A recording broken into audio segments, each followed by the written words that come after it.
থেকে বর্ণিত, নবী সাল্লাল্লাহু আলাইহি ওয়াসাল্লাম আল্লাহর আশ্রয় চেয়ে বলতেন, আল্লাহুম্মা ইন্নী আউযু বিকা মিন ফিতনাতিন নার ওয়া মিন আযাবিন নার ওয়া আউযু বিকা মিন ফিতনাতিল কবরি ওয়া আউযু বিকা মিন আযাবিল কবরি ওয়া আউযু বিকা মিন ফিতনাতিল গিনা ওয়া আউযু বিকা মিন ফিতনাতিল ফাকরি ওয়া আউযু বিকা মিন ফিতনাতিল মাসীহিদ দাজ্জাল।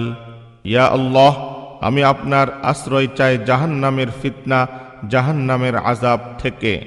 আমি আরও আশ্রয় চাই কবরের ফিতনা থেকে এবং আপনার আশ্রয় চাই কবরের আযাব থেকে।